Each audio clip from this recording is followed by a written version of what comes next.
but instead of poo-poo, it was wee-wee. This is going to once again be a little bit controversial.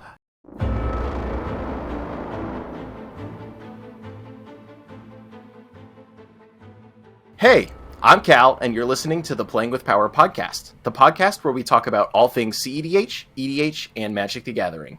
Now, let's start out by showcasing our fighters this evening. Today, I'm joined by Bryant Cook, president of the EpicStorm.com, and Brian Koval, an Eternal format YouTuber and grinder. Together, they also make up 2/3 of the Eternal Glory podcast. They have been recently delving deeper and deeper into CEDH, and I would love to talk to both of them about that today and more. Thanks for joining me, guys. Happy to be here. Jinx. Said it first. Before we go any farther, I wanted to talk quickly about our sponsor. TC's Rockets has one of the largest selection of toys, comics, and games in San Diego. With thousands of Magic the Gathering cards being added to their online store every morning, you never know what deals you'll find at tcsrockets.com. You can also keep up with the games by tuning into their Twitch streams every Tuesday and Friday for live paper Magic. Fuel up and check out TC's Rockets today. And then, of course, I also have to do a Patreon shout out. Thank you very much to Aaron Moore, Crone Mox of 3 months and counting. Thank you very much. And all right, we're back. Bryant, thank you again for joining me today here on the Playing with Power podcast. As I said up top, you've both been getting into CDH as of late, but we'll have plenty of time to talk about that, I'm sure. Maybe we'll even go over our hardline of an hour. But first, let's talk about how you got here and your backgrounds a little bit. You know, how you got into Magic the Gathering, how you got to where you are today. Bryant, I'll let you go first. I started playing Magic the Gathering in 2001. My first set was Invasion, and I've never really quit since. I had a short period in college where I only played once a month, but I've never really quit the game. I've always been here. And I've been playing CEDH, Commander, Elder Dragon Highlander since the format's inception. Although, admittedly, I have been pretty casual during most of my duration. It's only within the last year that I've really ramped up my competitive nature in the format. Brian, what about you? I started playing Magic in 1996. I learned about it at summer camp, and by the next summer of 1997, I had my own cards. Tempest, I believe, was the first set I remember buying. I know Ice Age was still readily available on the shelves. This was during the actual Ice Age in human history as well, if you check the timeline. I've been around for quite some time. I took my foot off the Magic gas pedal during Urza Block. I remember buying packs of Urza Saga, and then I remember buying packs of Mercadian Masks. I think I skipped Legacy and Destiny. That was the only little lull that I had, and I've just been in the game since. I've been a judge since 2007, maybe 2008, and I play a lot of Legacy. I've done basically everything. And in the last 4 years, I've been working on this little project called Bosch and Roll, which is my YouTube channel. And that's where I am now. Could you say that it's some great cut and edited, narrated Legacy games available on YouTube.com? I would say that. And I believe I'm the only one doing that, in fact. If you check the entire definitely. internet, I think we're the only one. I am the only channel that does that. If you check the entire internet, you know, we've looked all over. That's the only one. Bryant, how did you end up in the content game? You know, you have this little tiny website that I'm sure some people have heard of called the Epic Storm. How did you end up doing that? Well, in 2006, I started playing a lot of Storm Combo and Vintage. And for those of you that are unaware, Vintage and Legacy used to share a ban list. And my history is mostly in Legacy. I didn't think to mention that like Brian. But at one point they split, and people were like, Lotus Petal, Lion's Eye Diamond, Chromox, these cards are all legal now. You may know them from CDH, but at the time people couldn't figure out how to make a functioning Storm list in Legacy. So I decided that I was going to try to be one of the first to do it, even though these cards have been legal for a couple of years at this point. And I sort of fell in love. Over time, I went to college, graphic design, got into web design, decided I was going to build a website. From there, I built a YouTube channel, and like Brian, I make some edited videos and whatnot. But primarily Legacy background, love Storm Combo. Very, very, very nice. And then from there, obviously, you've both been playing for Magic for a very long time. Brian, I hate to admit this, but you have been playing Magic the Gathering longer than I've been alive. Um, That is the case for that, many, many gamers. Many Magic the Gathering players were born after 1996, it turns out. but obviously, you've both been playing for a long time. And I know, Bryant. You said you mentioned that you've dabbled in EDH, Commander, whatnot, pretty much ever since the format's inception, which is a surprisingly long time ago. Brian, did you really ever mess around with Commander at all before, more recently, or no? Oh yeah, absolutely. I mentioned I certified as a judge in like 2007, 2008, and Commander was born by judges. Yeah, We the were judge format. Yeah. right. I was. It may have been Sheldon or Toby themselves who was spreading the gospel at an event before it was even like wildfire on the internet, and I took it back to my college play group.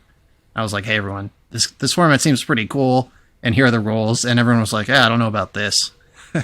Turns out, suckers. No, seriously though, they all tried it after some waffling and realized it was cool. And I've been in touch with Commander and playing it since that like 2008, 2009.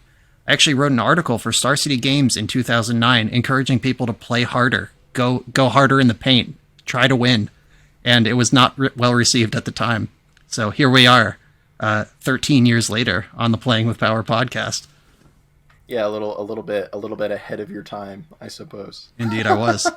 Don't go look at that And list, very though. It was bad.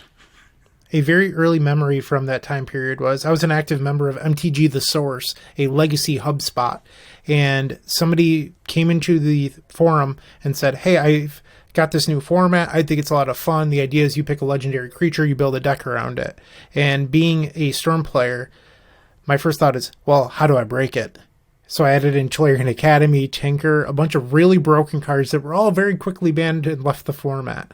So you may be familiar with Brian's Pile of Broken. That was initially my concept, and then after enough cards were banned out of it, I switched to Godo Bandit Warlord.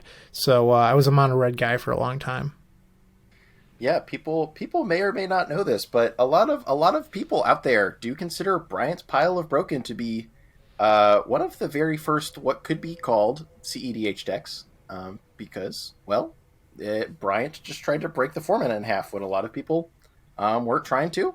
And he also talked about it on the internet. So that means he was the first, obviously. Dibs.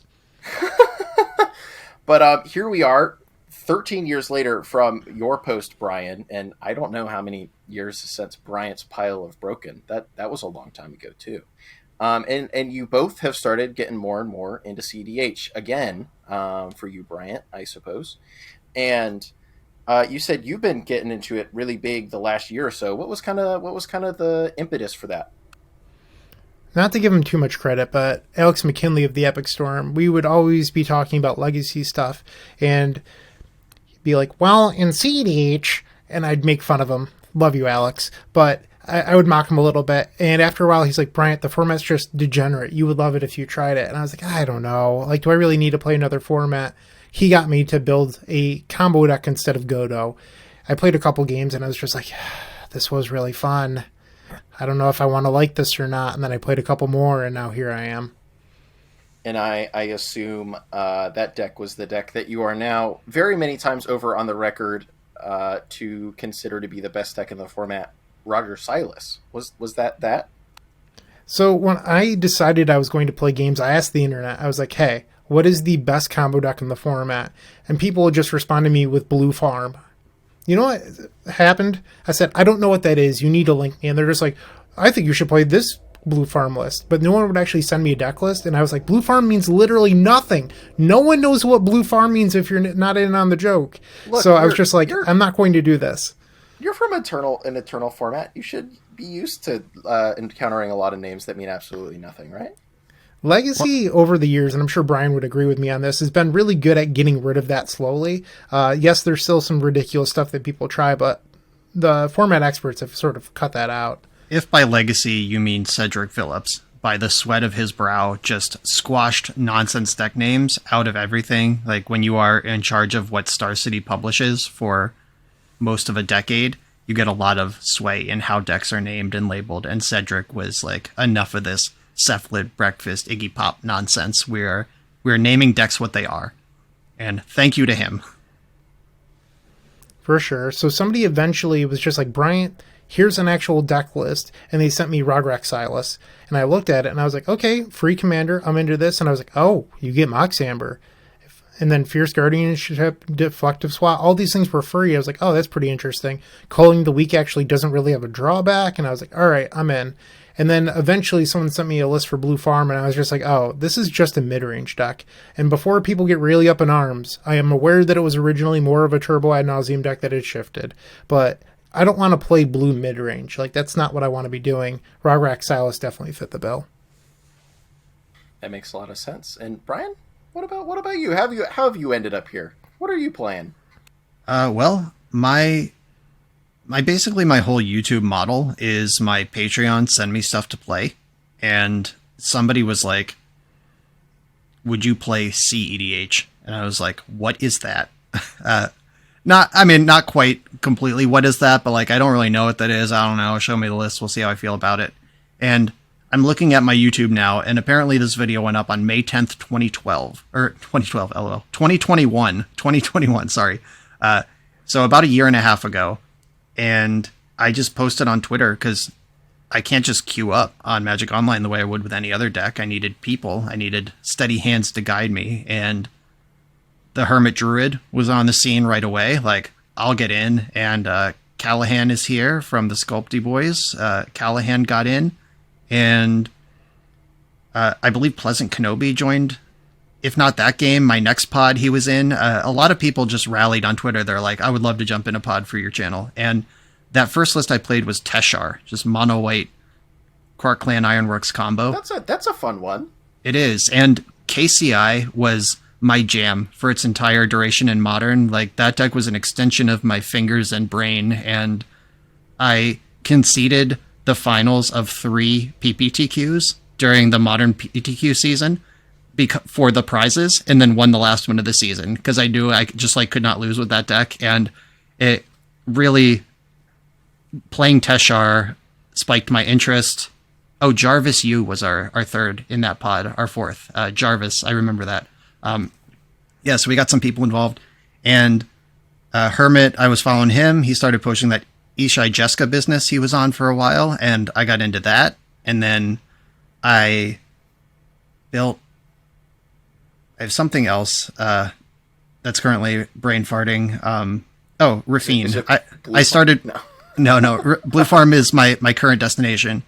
When Rafine was printed, my good friend Chris Stagno and I really went in on, can we crack this thing?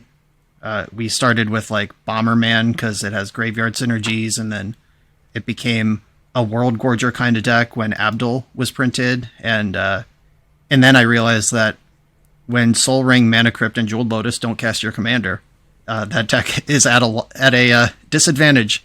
And then I picked up Blue Farm and had the same thought that Bryant did, which is, oh, this is a blue mid-range deck. But instead of poo-poo, it was wee-wee. And I was all about it. I love a blue mid-range deck. I love a combo control deck. I've won vintage champs with Paradoxical Outcome. I've won many legacy tournaments with like Survival in its time. And I just love a combo control deck. So I'm in. So obviously you've been doing this for about a year or so now, or a little over for both of you.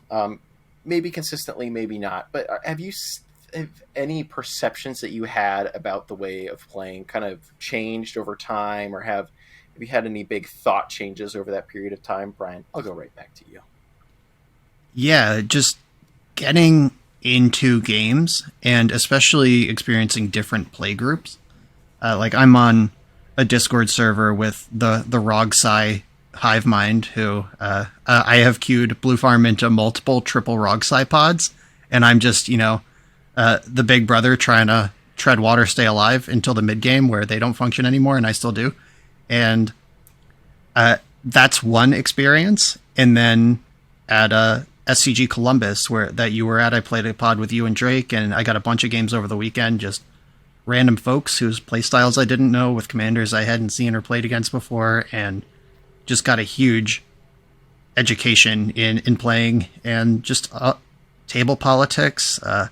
Mike, Sad Robot, who had just won the Punt City event like the week before, watching him work. I've been like talking about this on my own podcast as well on Eternal Glory, just like somebody did an end step dress down to turn off all the hate bears going into their combo turn, and like they were resolving a demonic tutor or something, and Mike was just like, oh man, Dockside is so big right now, like really sold it.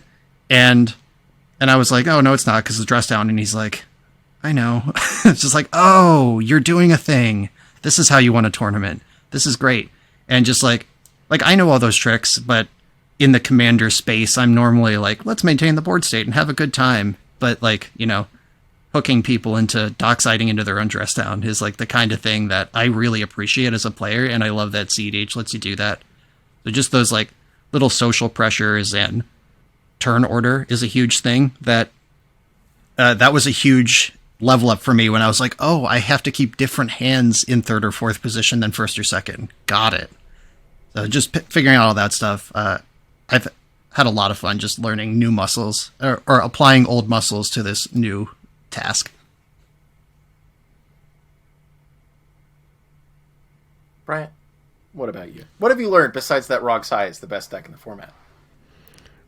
Well, I'd like to start off by saying that Brian is in a small Discord server that I'm also in, where it's honestly like 50% Najila players and 50% Rograk Silas players. I'd say it's more of like two different testing teams in the same space. I don't think that we're representative of the format at all, but we're definitely both trying to crack the same decks. And I work a lot on Rogsai with a handful of people, and it's great. So I play mostly there, but I do play in some other spaces as well. When I initially joined, I joined a number of CDH spaces.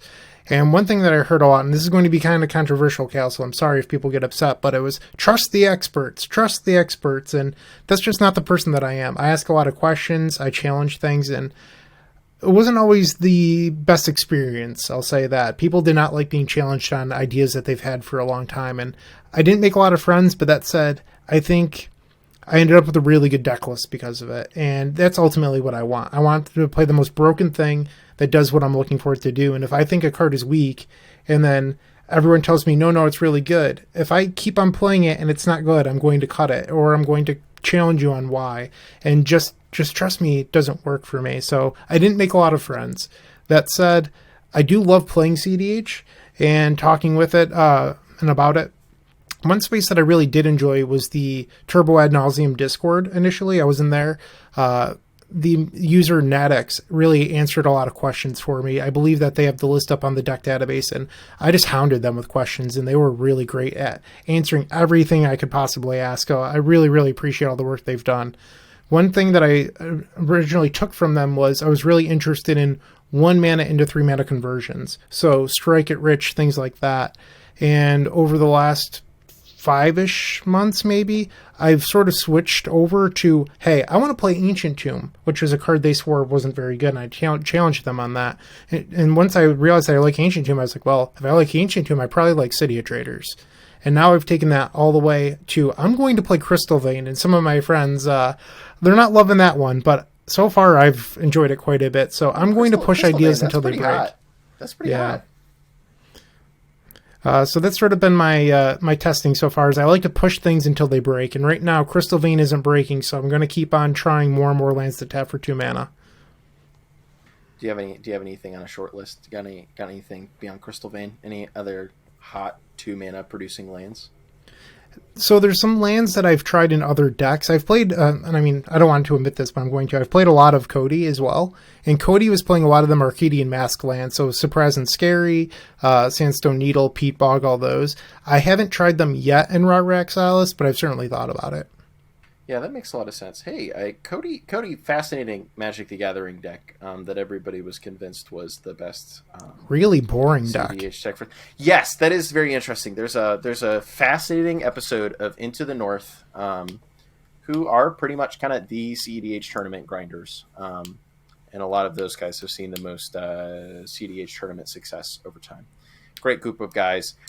Before the first Tier 1 con last year, they kind of had a retrospective after Tier 1 Con. They had a retrospective episode where they talked about their decisions and testing and all that kind of stuff that they did going into Tier 1 Con.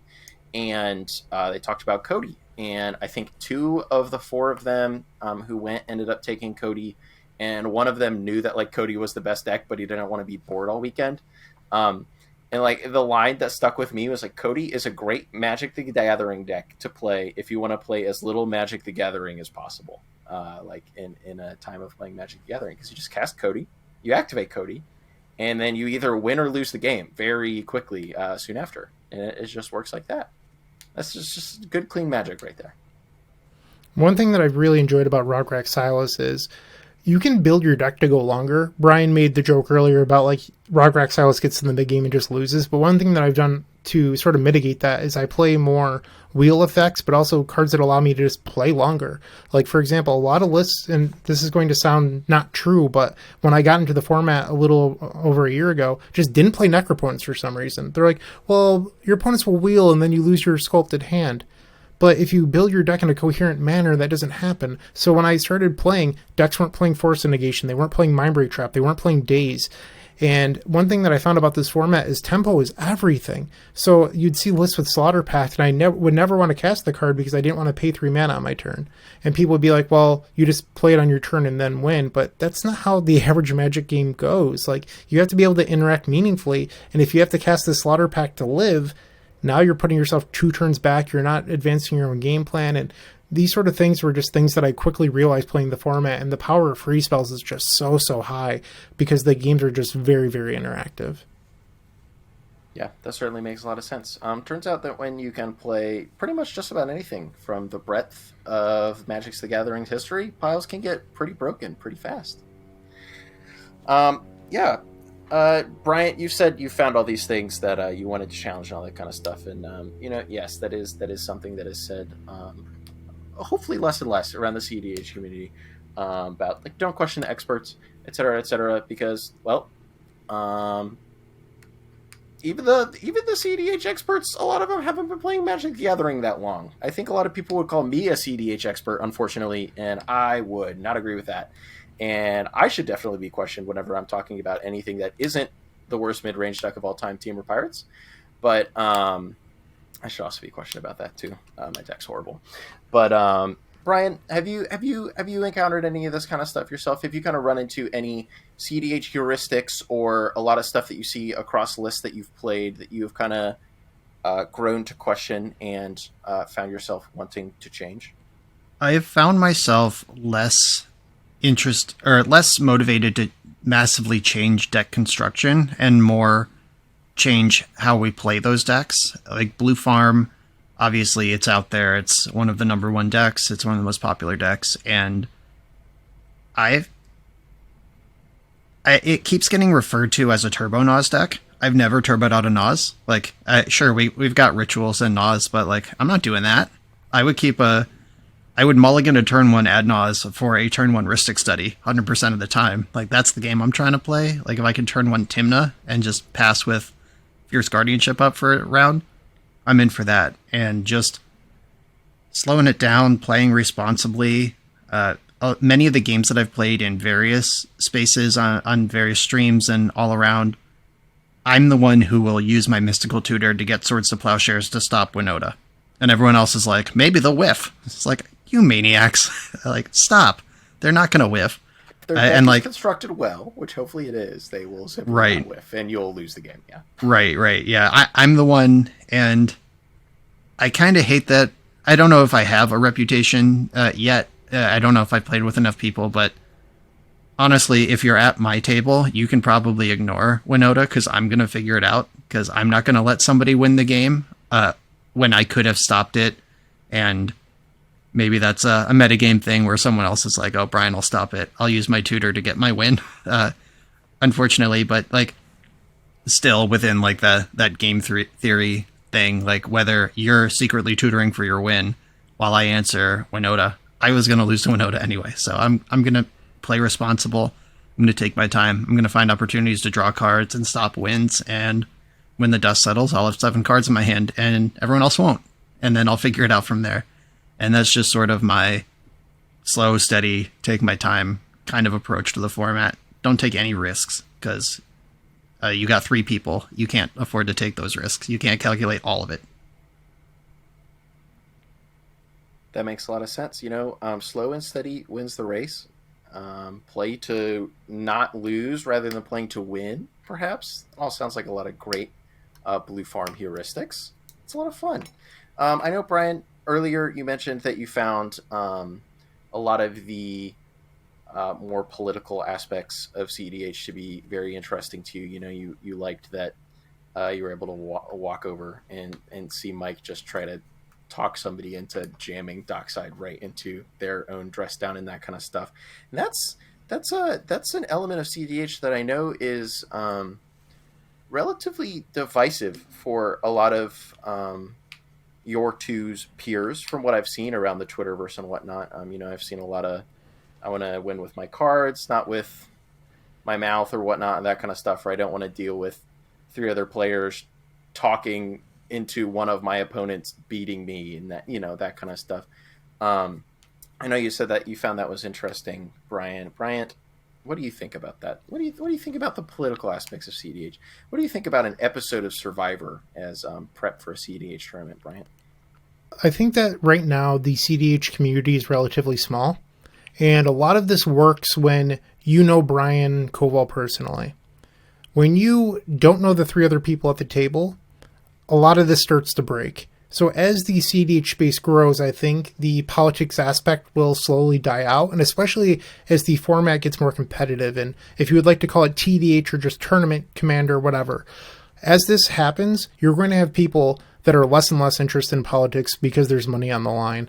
Drake Sasser, a good friend of mine, loved the Miscast podcast, also Playing with Power, shout out to him, brought up something on Twitter where if there's, I think he said $4,000 on the line, maybe it was more, he would break a lie, and people are just like, my morals are worth more than $4,000. He would lie for a time twister. Yeah. Yeah. That's what it was. And honestly, I would do the same exact thing.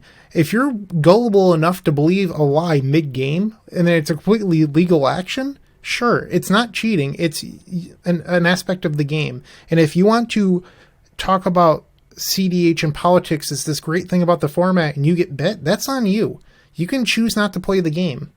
It's not this aspect that you have to play. And if, for the example, Brian and Cal, if you 2 want to gang up on me, I need to build my deck so that it can be ganged up on. And if you can't handle 2 people coming at you, maybe your deck isn't that good.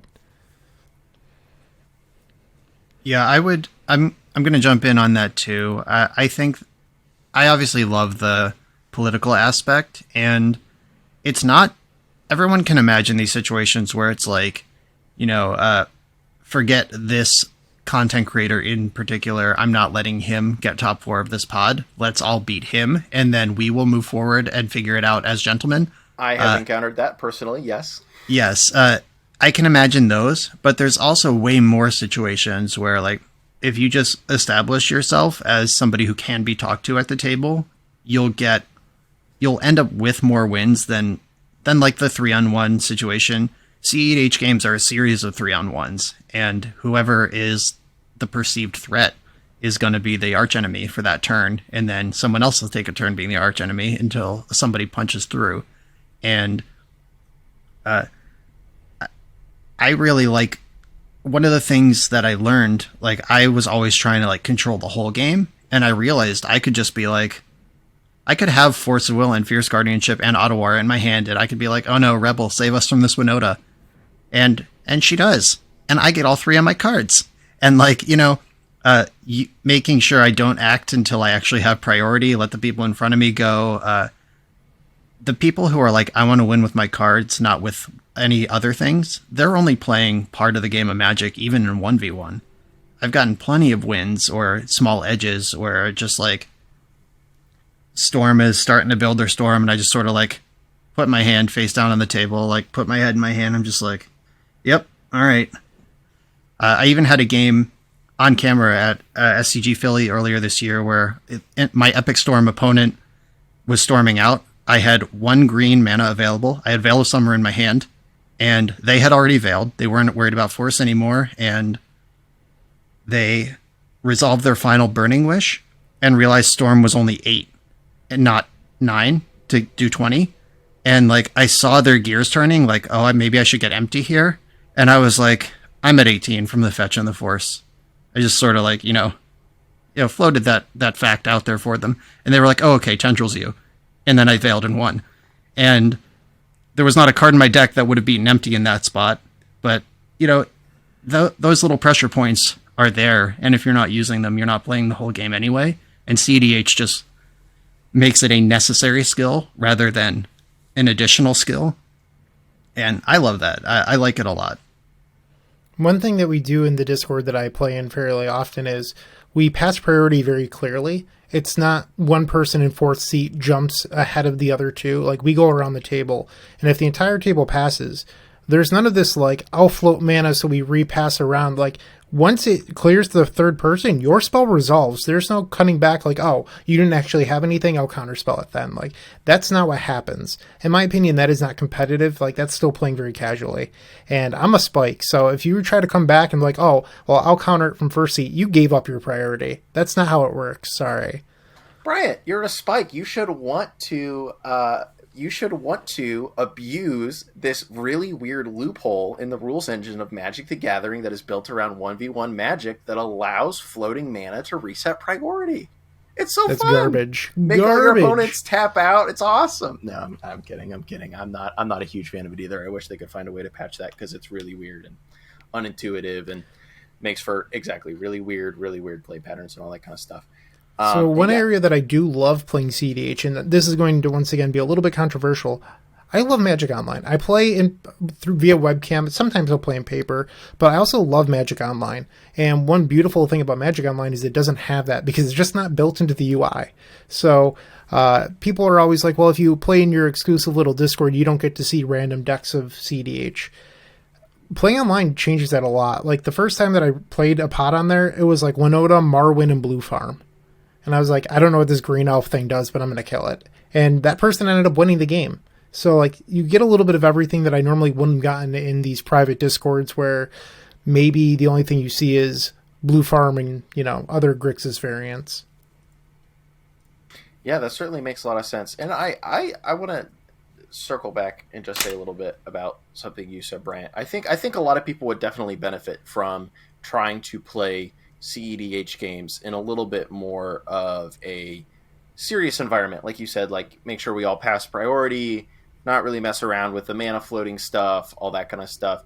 Because a lot of people who still play CEDH, myself included, 95% of the time it's very EDH like in its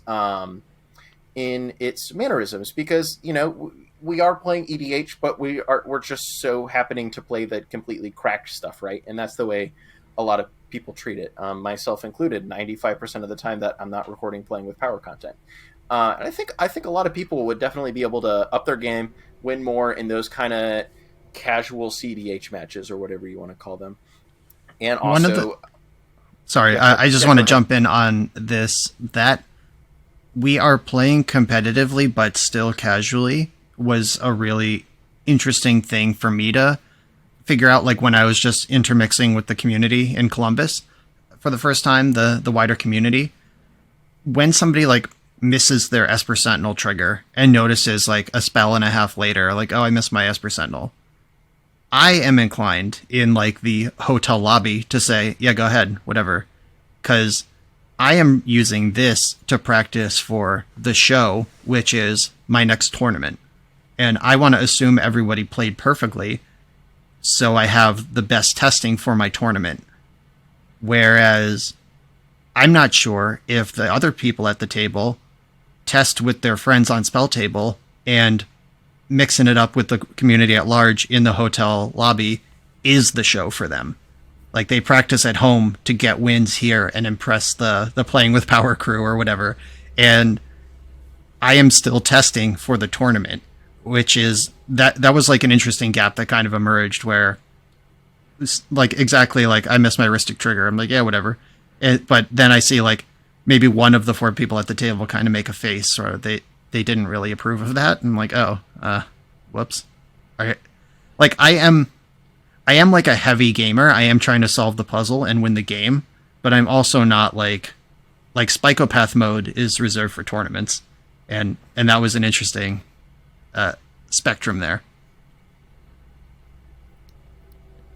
Yeah, that certainly makes a lot of sense. You know, that is definitely one of the fascinating things about CDH as a way to play Magic the Gathering is even within, um, the most powerful way you could possibly play this very casual format. There's a massive sliding scale within there of what people want out of the games and that kind of stuff. Thank you for bringing that up. I appreciated that insight a lot. Changing gears entirely, going back to decks actually, which I know everybody loves talking about. Bryant, you mentioned that you like playing CEDH on Modo. What is that? What is that experience actually like? I know that's not something that many people champion. I've seen like literally you talking about it, and that's all. Like I know there's cards missing on the platform. I don't know if there's relevant cards missing and that kind of stuff. I know it's just like random stuff from more recent sets and that kind of stuff. But what is that experience like? I would think that there's really only one card missing that matters if you're going for the throw at being hyper competitive, and that's Sacrifice. For some reason that is not coded in. I know I play a lot of Pauper as well. It's probably my second favorite format. Sorry, CDH people. And Rust is not a card that's on there. I've wanted to test it a couple times, but it just doesn't exist. So there's some odds and ends that just aren't included. That said, for the most part, everything is on there. Like I bought all 98 plus commanders on Magic Online. I can play my entire list beautifully. So playing online, a lot of people assume that there's no communication whatsoever, which isn't exactly the case. There is a chat box like any other digital platform, and you can communicate in there. I like to troll most of the time personally, but there is some communication that happens that's just like, hey, I don't have this. If you want to keep playing this game, maybe you should counter this. For example, when priority's on the first person. So you can communicate. You can do some of that politics. I've also done it where all four of us are over a Discord call, and we're just playing on Magic Online because you can resolve mulligans in 2 minutes instead of 15. And when you fetch your deck with Scalding Tarn, you can find your land instantly, so that way you can fit in a lot more games. The night that I was playing over Discord, we fit in 12 games in 2.5 hours. Like, the games went just by super fast, where if you're playing that over a Discord call, it might have been 4, if you're lucky. So you just cut out a lot of the air of playing, and people aren't on their phones and stuff like that. Like, the games just move a lot faster. Yeah, that certainly makes a lot of sense. Well, you were able to buy your whole deck list on Magic the Gathering Online. Good old Rogsai. I know that you love playing that. Brian, you mentioned you love playing Blue Farm, or at least have been playing Blue Farm recently. Is there any other lists that you guys have been looking at, or like, oh, maybe I'll give that a shot? That's something that interests me. That's a direction I want to move in, or no? For me personally, with Oktoberfest, which is now November Toberfest, got pushed back a little bit coming up in November. I'm dialed in on just being as proficient as I can be with Blue Farm. I met the Depths podcast boys, Billy and Mapson, who are also legacy players dipping into CEDH in the lobby of their hotel this past weekend in Richmond. And Rafine got some table time. Like these like casual games, I still like pulling out my other decks, but when I'm on like a Discord call or guesting on a stream or whatever, it's Blue Farm. I've been playing Rograk Silas almost exclusively ever since I really started playing competitively again. Yes, I've dabbled with Cody plus a couple other things, but for the most part, I'm just focused in on Rograk Silas because I think there's still room for improvement. One big thing that I pushed for was cutting Peer into the Abyss, and I sort of challenged my play group that kept on telling me 3-mana tutors aren't playable, sorcery speed tutors aren't playable, and then I was like, well, if I play Praetor's Grasp, it's essentially just an additional copy of Dockside or Underworld Breach, 2 of the best 3 cards in the format. And I know that 3-mana tutors in my head at the time, I was like, I know these cards aren't good, but I never cast Peer into the Abyss because it's impossible to protect, plus, deflecting swat, all that stuff. So I started playing both Grim Tutor and Praetor's Grasp, and I started winning a lot. I was like, oh, I'm just casting Dockside way more than I ever was before. And all of a sudden, my win percentage in these pods just went through the roof.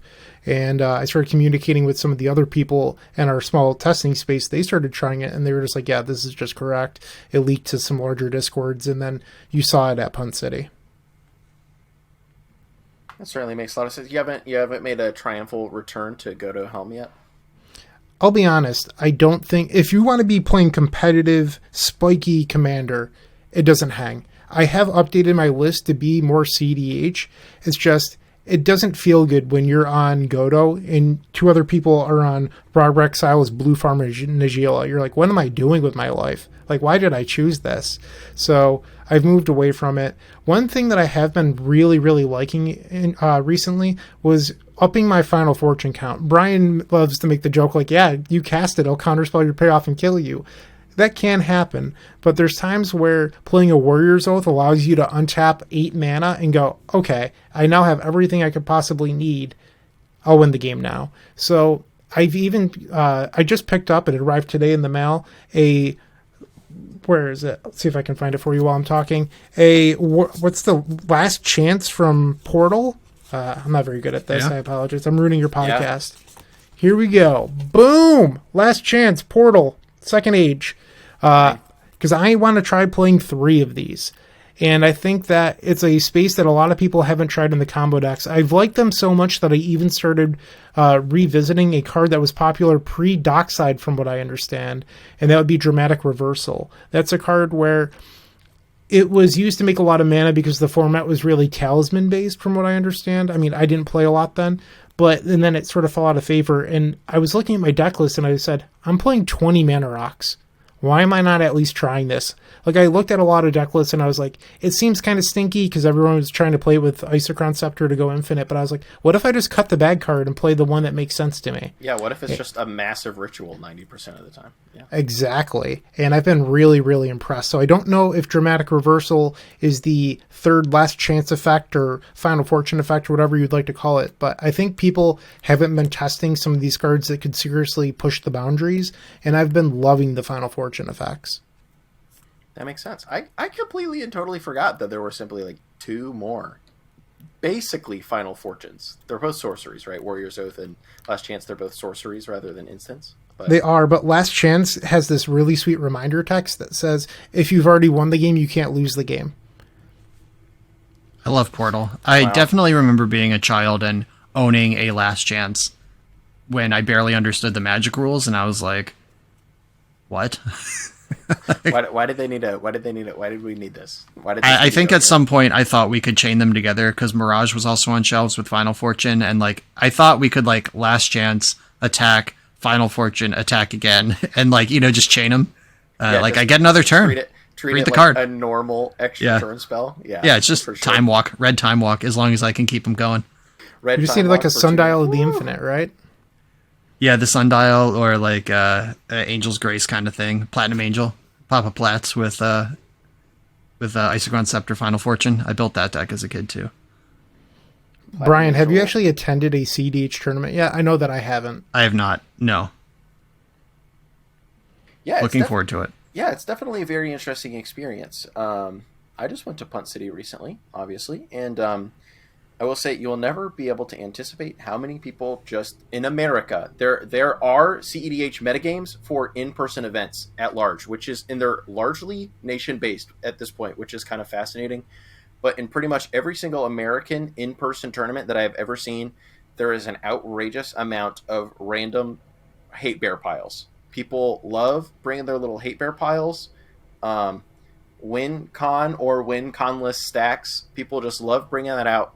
Casting a Drannith Magistrate on turn 1 and completely ruining your day. That's a very popular out here. Meanwhile, if you go over to Europe for Tier 1, Tier 1 con is like Tier 1 Europe in general is like is definitely like actual turbo Adnaz Blue Farm-ish land, Rogsai land. Cody was very popular over here before it picked up a little popularity that quickly died over here. If you go up north into Canada where a lot of CDH people are, it's just Thrasios Timna bouncing off each other in combat over and over again for 12 turns. So you'll have a fascinatingly different metagame wherever you go to CDH tournaments, and make sure you go fast because it's 75-minute rounds or 90-minute rounds for all. It's the funny actions. you talk about the regional metagames because this was a thing in Legacy like 10 years ago. I don't think it's quite so true anymore, but there was this thing in like the 2010 era of like, oh, Europeans love Storm. And in Vintage, all of the Mishra's workshops on the planet were in New York City and Italy. And like if you were outside of those places, you didn't really have to worry about shops that much, but they were insanely popular in those two places. And there were these like, regional things that came up. And I think Legacy and Vintage have sort of normalized, stabilized. Japan still on their own sauce over there, coming up with the coolest decks you've ever seen that are also just good that nobody else thought of. I love a good surprise Japanese deck list. I 5-0'd with a Hull Breacher and Dryad of the Elysian Grove. Basically 2-card Monty, but it was 2 different 2-card Monties in Legacy. I don't know. It was crazy, but I won all my matches. It can't be explained. If it comes out of Japan, it gets its own set of rules. But yeah, the thing you said was definitely true of a younger Legacy format 10 years ago. I will make one note. I think that if you go to the DC area, you are twice as likely to face lands than any other area. Absolutely. But that's it. Like all the tabernacles in the world all live in DC. Yeah, the DC and Maryland area is just a hotbed of excellent lands players. But back to CEDH. Yeah, for sure. I am looking forward to eventually attending a CEDH tournament. I probably need to find one a little bit closer to home. It's tough with the content schedule and everything else, but Eminence Games, I hear, puts on a fantastic tournament series. I'm definitely going to go to one of those once it comes near me. I wanted to see if I can spike one. I hear a lot about how the politics aspect, it plays a larger part of these events. I want to see if that's actually true, because I think if your deck is finely tuned enough, you can ignore some of that stuff, because your opponents have to be alive for that to matter. And if you just turn 1 or turn 2 them quickly, they can't talk.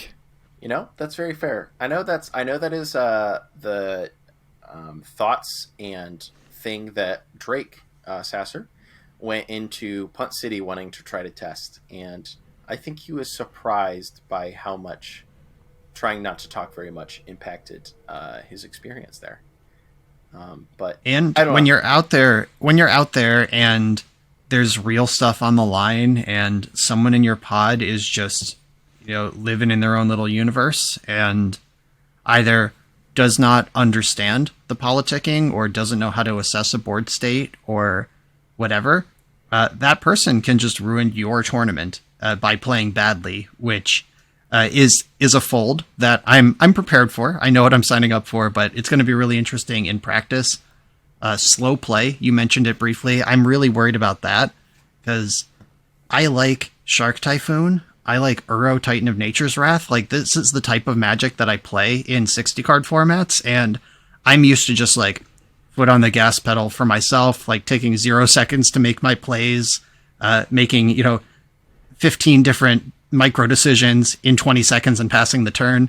And then my opponent, I'm like, hey, the rounds are timed. We got 20 minutes left. Those gentle reminders, like doing that to a 4-person pod, trying to keep them all on the rails or even just like, hey, are you passing priority? Like if somebody is daydreaming and not like, I passed priority on this spell and needed to be reminded, that's a second gone off our shared clock. That's gonna bug me. I know it is. Yeah, for sure. That's definitely stuff you have to stay on top of, especially with the recent logistical changes from stuff coming down from 90-minute timers. Because 90-minute timers were pretty nice. They also made for outrageously long days. That's something you definitely have to stay on top of. I know neither of you are people who have to be told to call a judge, but if you're listening and you're worried about these kind of things, CEDH judges are very happy to tell people that they need to make a decision, which also can burn time off the clock, but maybe you'll get yourself a 2-minute extension out of a 30-second delay. So I have played in one online tournament. It was in a private Discord.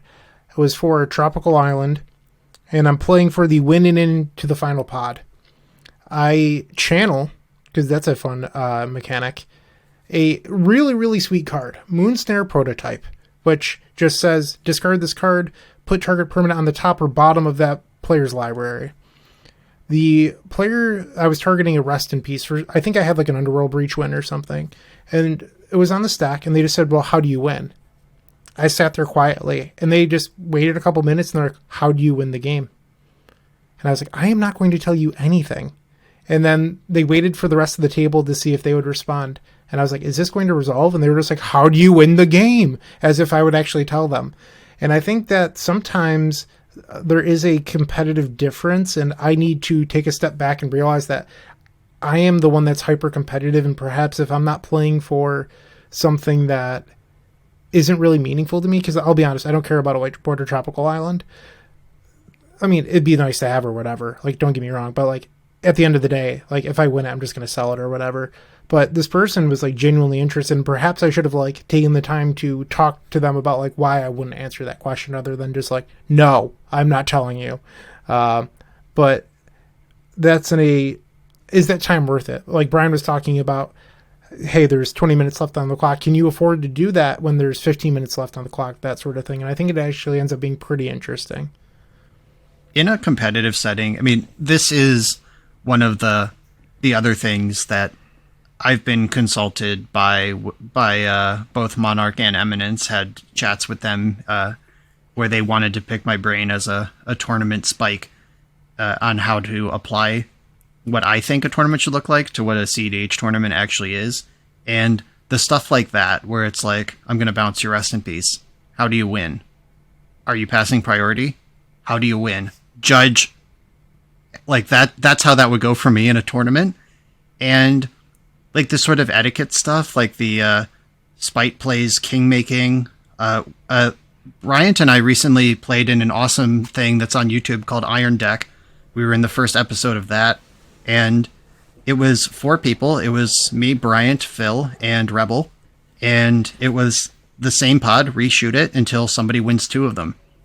And after one person puts one win on the board, it becomes the primary job of the other 3 players to stop them from winning again. And winning yourself is secondary to stopping that person from winning. Because if Bryant wins one, and then Phil wins one, I get to keep playing. If Bryant wins a second one, the tournament's over. So you have to spite play, you have to 3-on-1 the person with a point, and that is contrary to how CEDH players would play on a private Discord. And one thing that just keeps kicking around in my head, and I know this conversation might be a dead horse at this point, but like the Pact of Negation, your lethal spell when I don't have 5 mana up. And what if I have Dark Ritual in my hand? No, I will not show you Dark Rituals in my hand. What if Dark Ritual's in my deck and the player between us casts a wheel on their turn?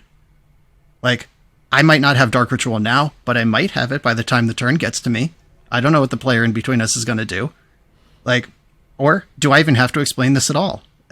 Like, that is something that is just really interesting, moving from one perspective to another. I've dealt with that a lot. And sometimes it's, even if you had Dark Ritual, you can't afford to pay.